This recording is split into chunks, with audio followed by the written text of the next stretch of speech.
Hello. Today we are going to be talking about Can Life Prevail by Pentti Linkola. So this is a pretty interesting book. It's been described as eco-fascist in nature, uh, and I think this is a really interesting book because this is a type of avenue that I think more right wingers should proceed as far as how to gather more people under our banner and have a more cohesive worldview and movement. I know plenty of people that are single issue voters on the topic of the environment. And one of the main things with that is there are, Democrats that are very pro environment, and then there's greenies and such, but none of these people are actually practical when it comes to environmentalism. And I think that that's where the real problems arise. I think most people are as equally concerned about the environment as your true greenie or Democrat, but they understand that these are not the solutions that we need. Uh, so Mr. Linkola, he goes through the solutions that are somewhat radical, but I think in here you can find a lot of practical solutions as well as good philosophy as far as how to enjoy life and what makes life worth living. So, a little bit on Linkola himself. He's a Finnish philosopher and environmentalist. And like I said, he's been described as eco fascist, but he's also somewhat, I think that might be a bit of extreme because, I mean, not much that he said is so much different than a typical environmentalist, I suppose. I mean, maybe the severity of some of his views is higher on that spectrum. But he also, I mean, he's come out in support of Greta Thunberg, which I don't know if that's just an old man being out of touch and not understanding what's really going on, or if maybe he really is sympathetic to the type of green leftist types. But either way, I think there's a lot in this book that is really interesting. And a short summary of what we read for today.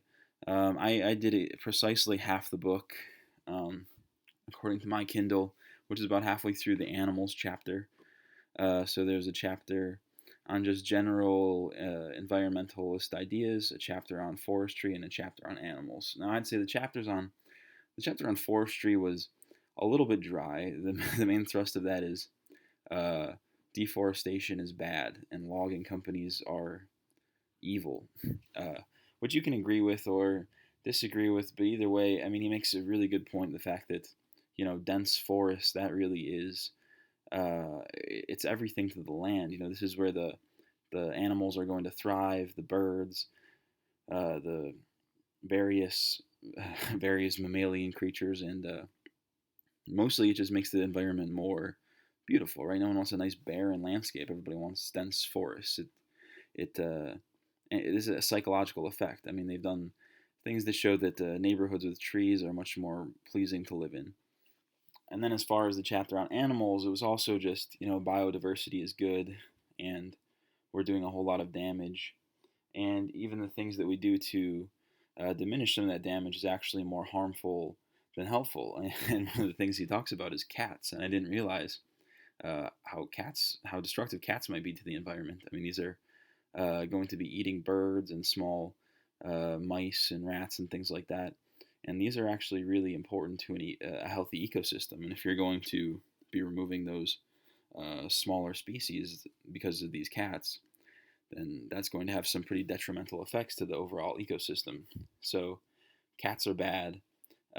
He doesn't like these eagle owls. He doesn't like certain jays and ravens.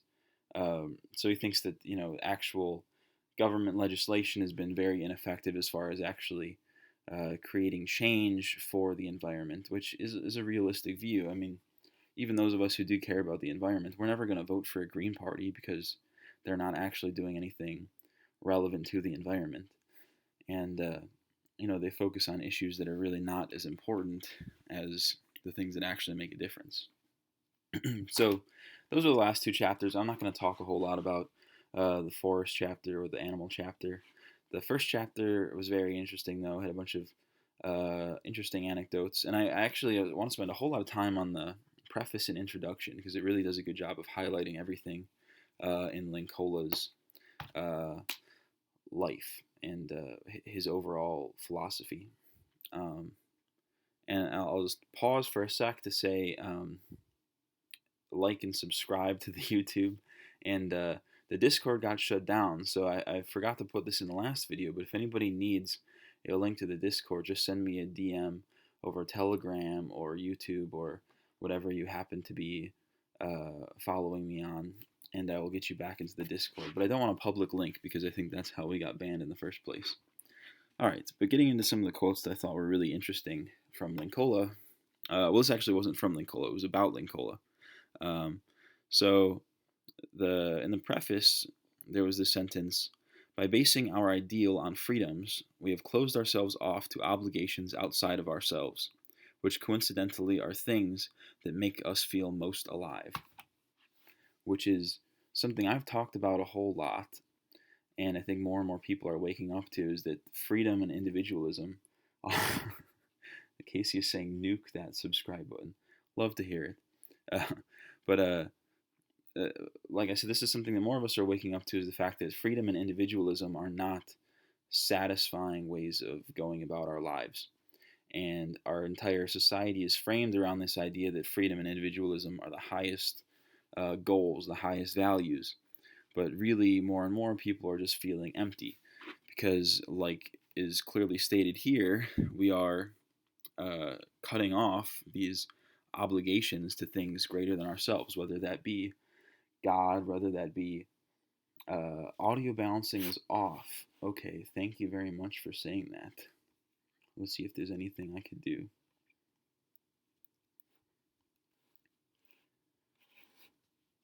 Do we sound better now? Perhaps. Maybe.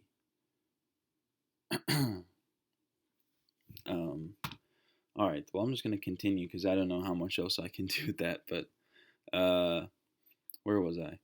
So yeah, you can't just remove yourself from any connection to God or any connection to family or any connection to environment and expect your life to be fulfilled. I mean, these things might seem like burdens, but that's not what they are. They're very important towards living a meaningful and fulfilled life. And the more that we sever ourselves from those things, the more alienated we become. And the environment and nature is a big factor in that. And this is one of the things. This was an article I saw just coincidentally the other day. It said biodiversity of birds is closely linked to happiness. So the more bird species are in your area that you're living in, the more happy the people are likely to be.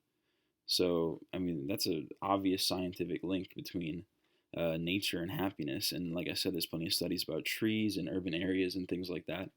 So you can't just ignore the fact that nature is very important to our lives. And moving on to another quote. So this is a Linkola quote. He says, "Every example throughout the history of humanity shows that only deprivation and struggle create a human life worthy of the name, and the material welfare leads only to despair." So along the lines with the same idea, humanity is not meant to be sedentary. You know, we're meant to struggle. We're meant to strive for things. We're meant to work towards goals. If we just work for harm avoidance and this idea of freedom and individuality, we are not living a fulfilled life. And like he says, if we're chasing material welfare, it's not worthy of our life, and it is going to bring only despair. We're going to be totally empty by the end of things. So, good quote there. And then they have this whole list of controversial points. So I think I'm just going to go through most of these because I think it's important to ask ourselves, how many of these things do we actually agree with? And, you might find yourself agreeing more with this radical environmentalist than you would expect yourself to. So first one, he says, progress consisting of technological, economic, and moral social growth is an illusion. So progress itself is an illusion. Once again, this is something I've talked about a lot and plenty of people have talked about a lot. Just calling something progress does not make it so. And Spengler even said this: you just take any idea and call it progress, and wrap it up in that bow, and it gives it this positive connotation, but it's all a lie. It doesn't work like that.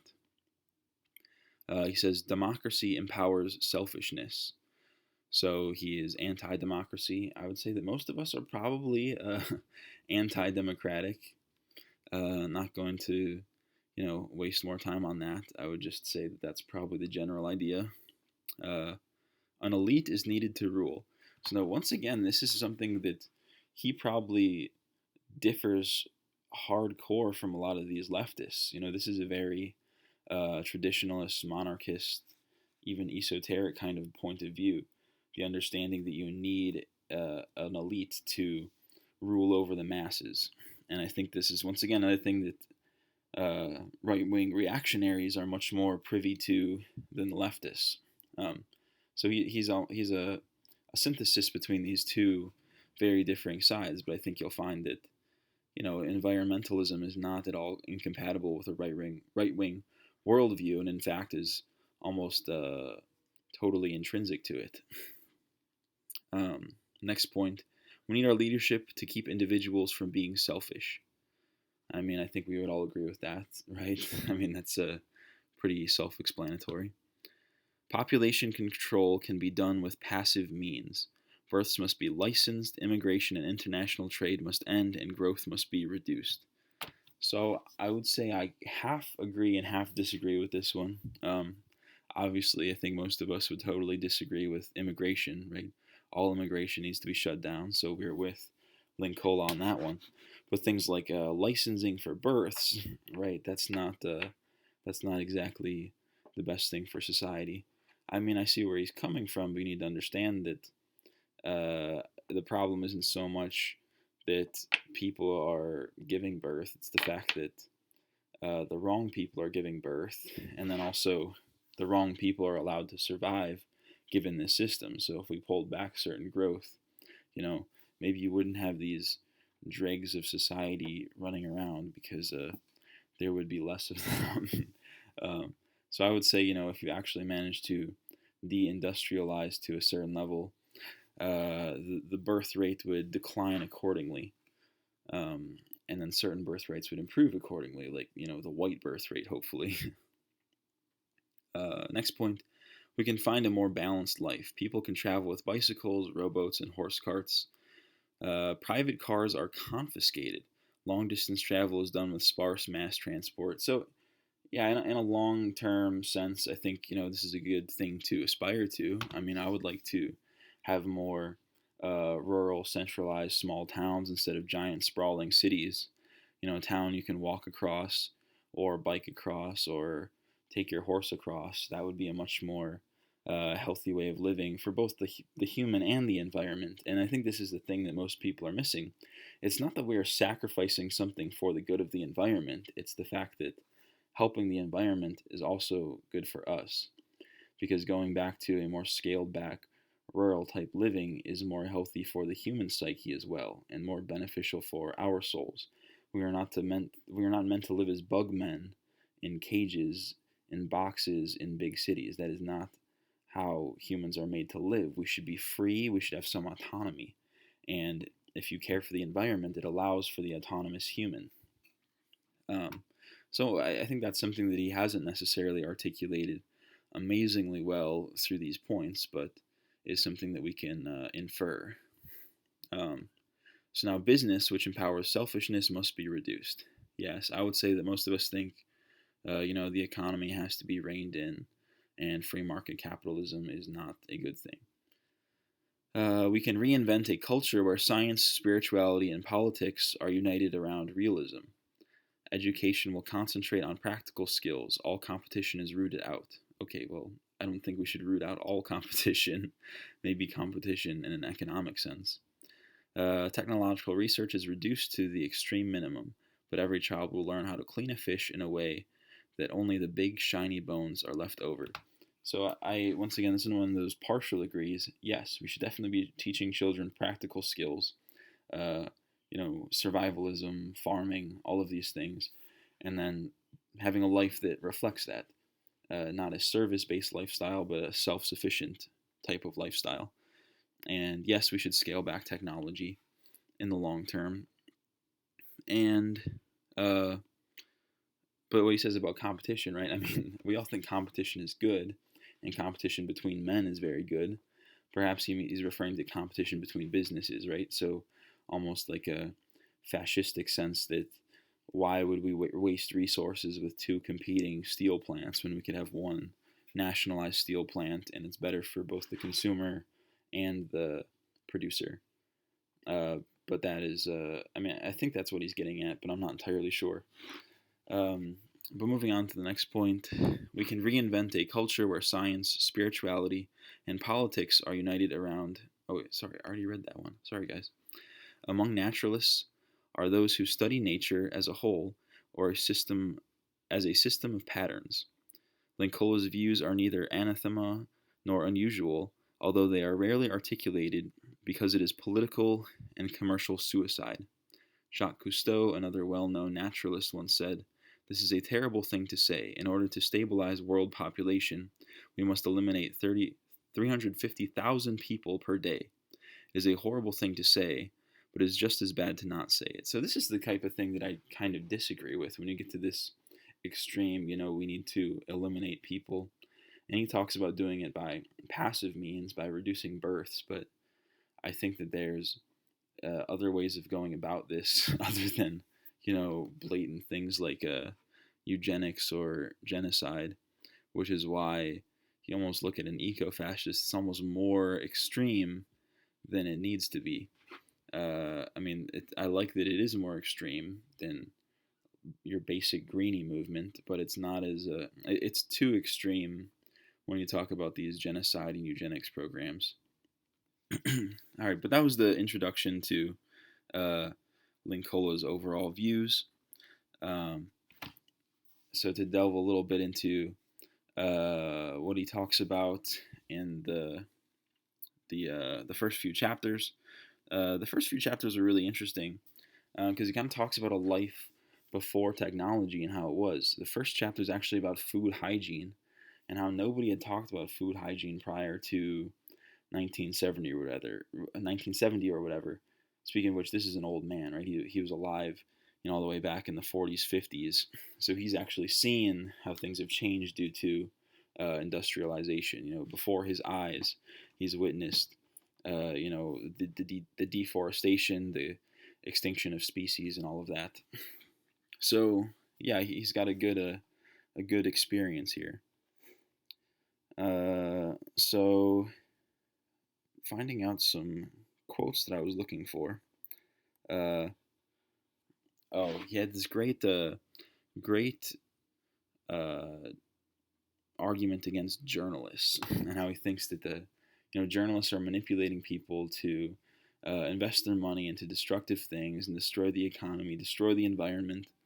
And he's very anti-journalist, and he thinks that these journalists are equivalent to money changers because they want to inspire people to throw their money at, manipulate them into throwing their money at, whatever they deem is worthy. And he compares this to Jesus. He says, "Where is the national movement we need in this country with a new Jesus to drive the merchants out of the temple? I would immediately join as a disciple and then possibly give up writing." And so he's talking about expelling the journalists from the media, which is, once again, this is not something you're going to hear from your basic leftist. I think we have a lot more in common with Linkola than we realize.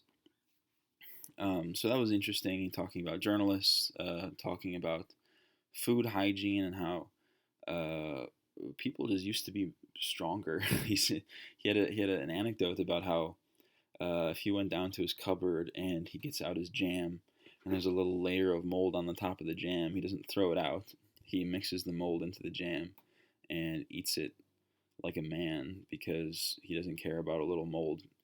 And yeah, the mold's not going to kill you, unless it's like black mold.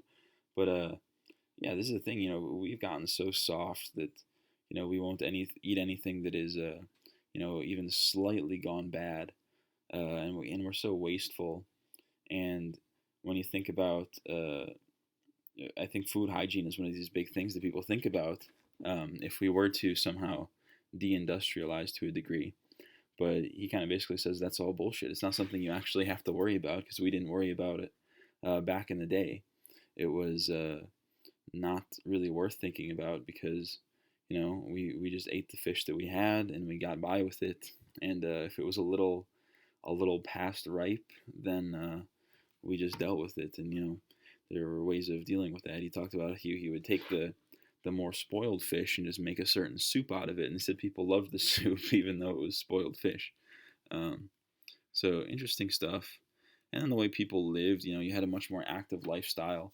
He talks about, going out to the lake, the frozen lake, to play hockey and skate with his friends. And this is not the kind of thing that children do anymore. I mean, I had some of that growing up, going to the park and playing around. But I think, progressively younger generations is getting less and less prevalent. I mean, even me, all of my evenings were spent, watching television or something. We got kids that just have an iPad stuck in their face from birth, and they're not learning to socialize. They're not learning to go outside. They're not learning to have fun, get out energy, be kids, and that's really destructive too. And I mean, you don't really need me to say that, and you don't need him to say that. You should just know that sticking an iPad in front of a baby is not the way to parent them. So, uh, yeah, that was the first two chapters, and I think I had one more note. Uh, oh, he talks about industrial farming. Well, I guess maybe not industrial farming the way that we would understand it currently in America, but he talks about they're the tough guys of the agricultural world. Mostly young men berserk about performance. They'll invest, mechanize, increase, buy half of the village's lands with no concern for the debts and charges they are incurring in trying to satisfy the EU wishes by acquiring tremendous numbers of cattle, pigs, or chickens, and hectares upon hectares of crops. These walking environmental catastrophes with their agribusiness farming do not deserve the slightest sympathy. And that's something I really resonate with. I mean, the one thing that it seems that no environmentalist is willing to say is we need to go after industrial farmers, industrial farming techniques. Imagine if we spent all that stimulus money buying up industrial farms and then redistributing that land to people for a very low price. You could get much healthier people, much more active people, self-sufficient people, and less environmental destruction.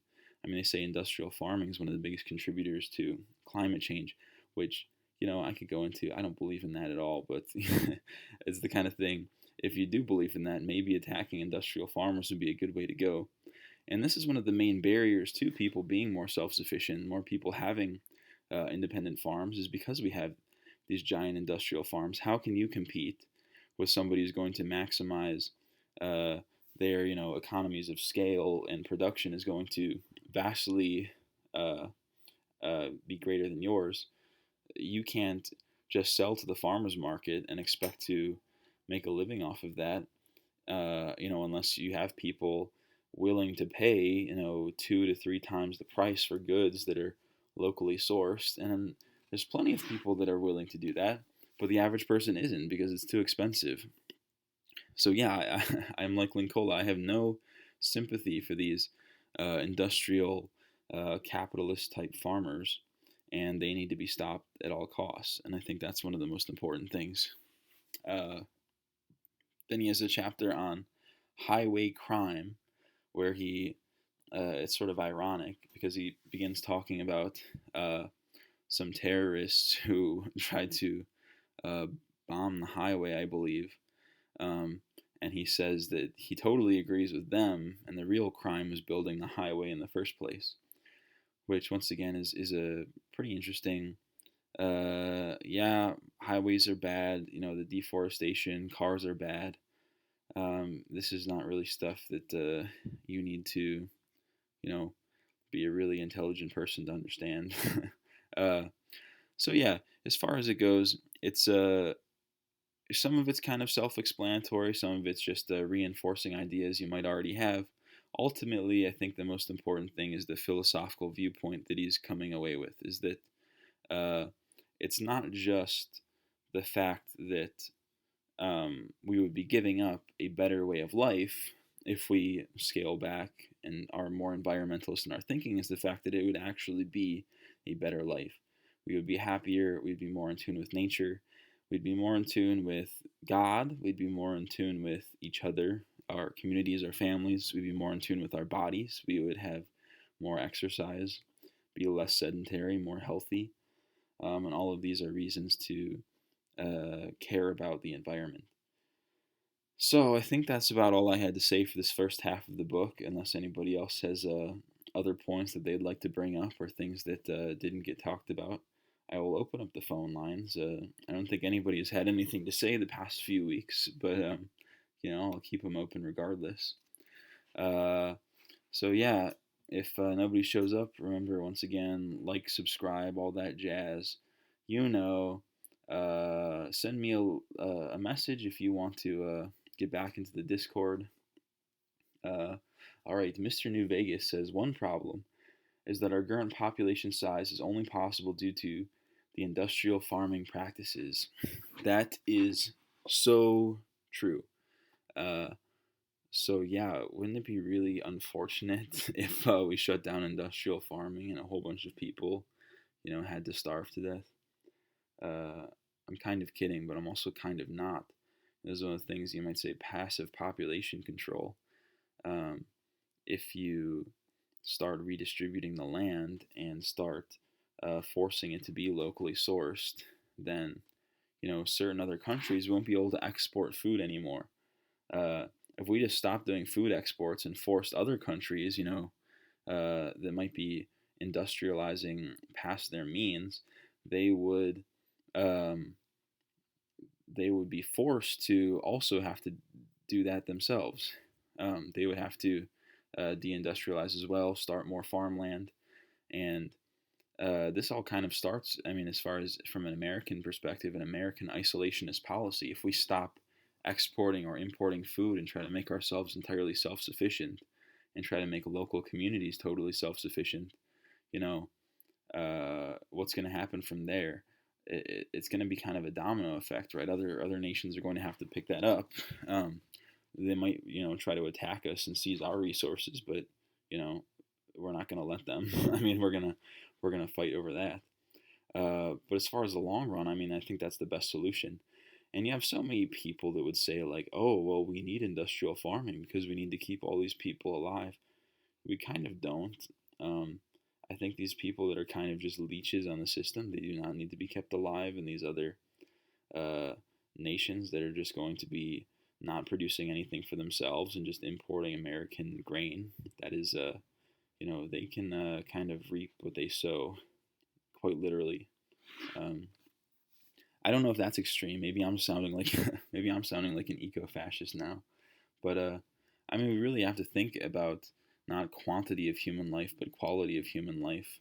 And that doesn't mean going around and gassing people, but it means making the right long-term decisions that might lead to inevitably some deaths. Uh, so I don't know. I don't know if anybody has a a disagreement there or an agreement, but I guess that's my overall take on that. Um, I'm gonna go enter the Discord and we'll see what's popping over there. All right. Well, I'm waiting in chat. Oh, Cassius is here. Oh, Cassius, what's up? You are live. Alright, so I liked about the forestry and animal chapters was Linkola made it pretty clear how intrinsic the the destruction is to industrial society, and how even if we were to do these industrial operations in the most ecological way, we would still have to scale back because he brings up modern quote unquote sustainable logging operations and how they, after clear cutting the old growth forest, just planted new rows of trees, neat little rows, and then 15 years later came back and cleared that same patch before going on to the one next to it and the one next to it. And once that old growth forest is gone, it takes hundreds of years to get that biological wealth back. And with the animals, just having human society at the scale that we have it today brings in all sorts of rats with those dreaded eagle owls and raccoons that Linkola also hates in Finland, and just cats destroying the environment. Try to exterminate cats all over the world at this point. That's a lost cause. So it really highlights the damage we've already done and what we really have to do to undo all this damage. Yeah, I mean, there's a whole lot we have to do, and then, like he says, the efforts that are being taken to mitigate damage are not sufficient, and the sustainable logging that he talks about is, I mean, it's bullshit. It's not truly sustainable. Now, this is somewhat anecdotal, but I know my family, we always went to a Christmas tree farm, and even this farm that you think they would have everything kind of spaced out and understanding, how many trees they're going to sell per year and be replanting things. But the last few years, there's been no trees. They kind of, even with a certain amount of planting, they're always trying to get greedy and overstepping, and then you realize there's no trees anymore. And like you said, these things take so long to grow. And I can only imagine what it's like on a larger scale. I mean, if you could, you know, make quarterly profit margins right now, you're not going to worry about, what the forest is going to look like 100 years from now. So yeah, we do need a more radical solution than just some half-hearted measures, at least as far as that goes. Um, I do want to read. This is a few interesting other comments from Mr. New Vegas. Which do you think the average leftist values more, environmental issues or diversity, equality issues? And I think that's quite obviously diversity and equality issues. I mean, almost to an absurd degree. I mean, they think that racists are worse than pedophiles, so I could almost guarantee that they think racists are worse than environmental polluters. And this is one of the main things that Linkola talks about is one of the big things that is most destructive to our environment is immigration. I mean, you take these people that are living basically a very rural, primitive type life in these other countries and not contributing to a carbon footprint, and then they come here and they're polluting and everything, and they're massively contributing to the carbon footprint. Immigration is not good for the environment, plain and simple, and there's not really any way to reconcile a pro-immigration standpoint with a pro-environmental standpoint. And then he says the homesteading life is great for our cause since hierarchy is unavoidable, i.e., with the animals you raise, some are genetically superior and you cannot continue the gene lines of the sick individuals. Pecking order in chickens, example 2. Yeah, and it also works like that with people. um, and I know this is kind of brutal, but if you have 3 kids and one of them is frail and weak and effeminate, he's not going to be as likely to survive and carry on his genes as your other 2 strong sons. Um, and part of the failures that we've seen in society, I mean, you can watch plenty of Edward Dutton videos on this, are due to this kind of decreasing of the genetic stock. We are not as strong as we used to be because there's no environmental pressures. And if you do go through more of an environmental pressure, if we scale back technology and fewer people are surviving, then just naturally people are going to resort to a stronger, more hierarchical, more traditional, and more happy, fulfilling life. So I was addressing your points. And Casius, did you have anything else you wanted to say? Uh, yeah, I just wanted to add, I do think it is possible, especially embracing this homesteading life, that we can uh, get to a point where we're living in harmony with nature, and we won't have to kill off 90% of the population. So I do think there is another way, and we don't need mass murder. But Yeah, that is the. Some people see a sort of totally top down government enforced type solution, and then other people see a small scale, local, community based solution. And I don't think it's necessarily one or the other. You definitely need both. And that means, uh, homesteading and moving towards self sufficiency is a huge part that is going to make, it's going to be better for the environment and better for you as a person. And I think the right is driving that so much more than the left at this point because, well, for obvious reasons. I mean, partly being, inherent leftist materialism and things like that. But this is one of the things you can do right now to, do your part for the world and for yourself. Um, it probably won't be enough. I mean, you are going to eventually need some kind of government scale intervention, but it is there, right? It has the potential to be there, and there's some things that you can do in the meantime. So yeah, I think we have to have some kind of synthesis between the local community-based solutions and then top-down national solutions. Um, and then Civ popped in. Civ, is there anything you wanted to say? So you're telling me that effeminate bugmen they only exist because of industrial farming? Yes. So if yes, if That if there that was any that could reason to be against be industrial farming, it is the effeminate bugman. uh, Um, did you have anything elaborating off that or?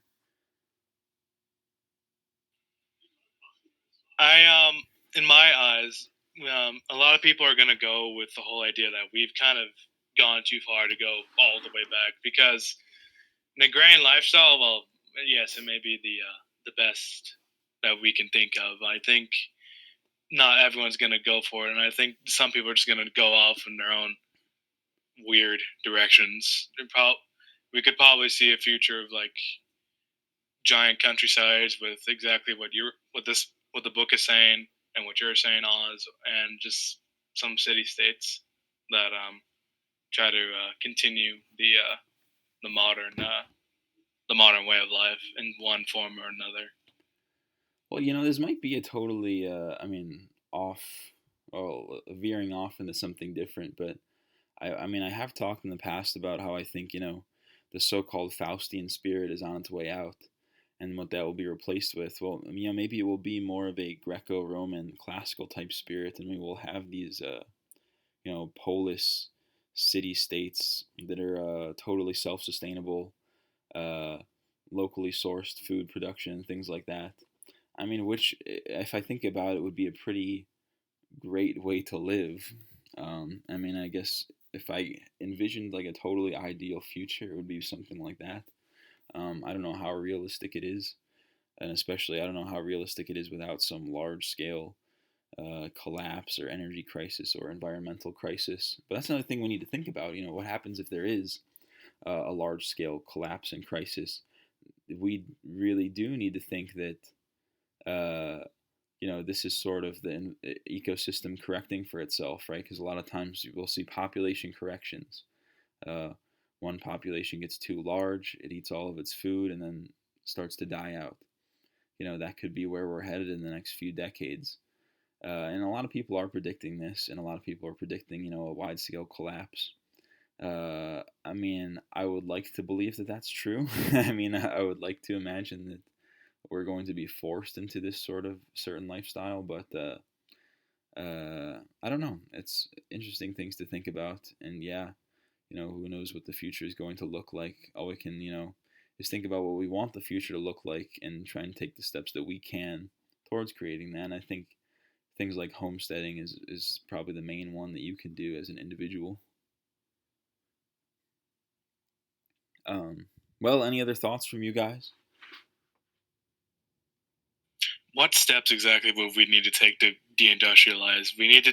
I know for a fact we need to take. We need society to make the conscious decision that some technologies are just inherently bad and we must get rid of them. But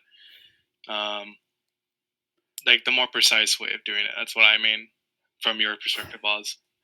Okay, so you're saying if I was made dictator tomorrow, what would I do?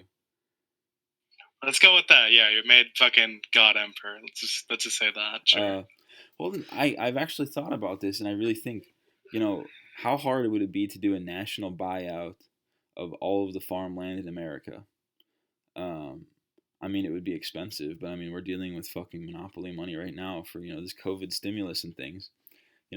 A couple $1 trillion, buy out all of the, uh, privatized farmland, and we could redistribute it. Quite literally become distributist, and you know, distribute that land to people for a price. I mean, it doesn't necessarily have to be for free, but for an affordable price, and move our resources and also into training and showing people how to live off the land.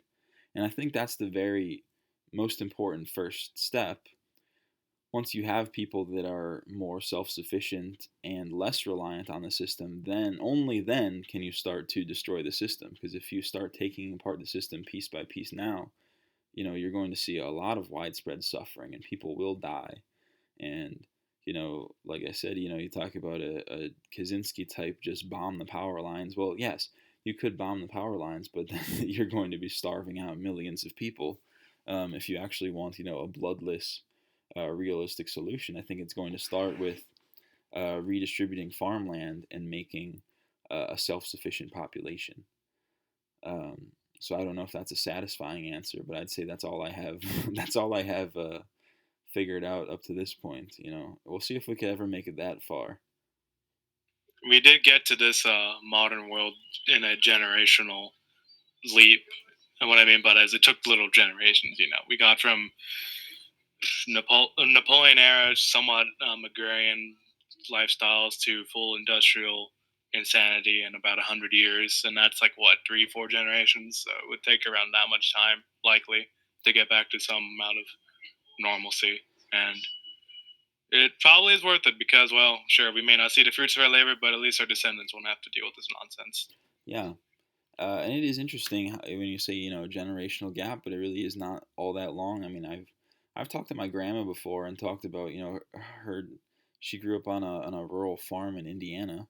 The type of lifestyle she lived, and brushing her teeth with baking soda and having to you know like work in the fields and stuff. It's a very different lifestyle than what we have now, and she's only like 90. So that was what the 20s, 30s.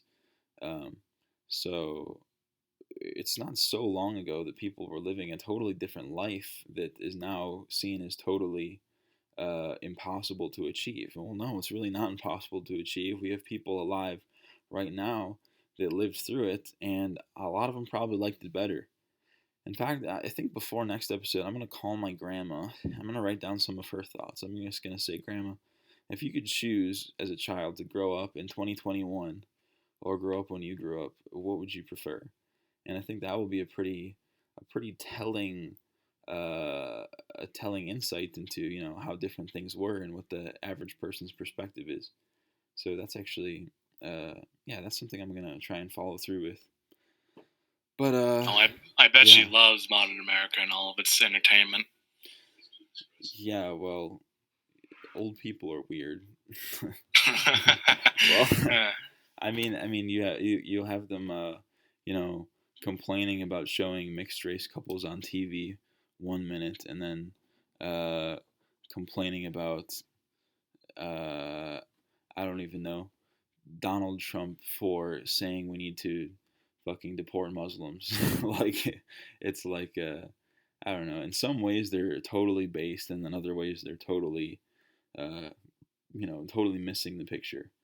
Um, but yeah, uh, I don't know. I think everybody should try that. Call your grandma and ask her what she thinks about everything, and maybe we can have a grandma discussion next week.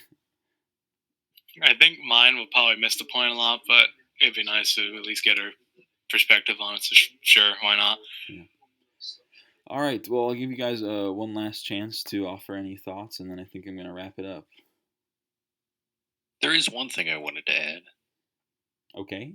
Quote from Theodore J. Kaczynski. All right. What first motivated me Wasn't anything I read. I just got mad seeing the machines ripping up the woods. And ain't that the truth? Uh, yeah, I mean, it is destructive to the human psyche to see the world being destroyed in front of them. And some people are totally blind to it. You know, they don't actually appreciate the world for what it is. But then you have somebody with a pure insight like a Theodore John Kaczynski, and you know, he sees that destruction and it pisses him off a lot. And you know, it's good to bring up that quote because it shows how destructive to the soul it can be to see the environments just being razed right before our eyes. But on that note, I think I'm gonna wrap it up, guys. Thank you for chiming in, and I hope you enjoyed. Next week we will discuss the second half of the book. One final reminder: like, subscribe, blah blah blah. Find me on Telegram and Discord. Send me a DM. All right. Thanks for watching, and peace out.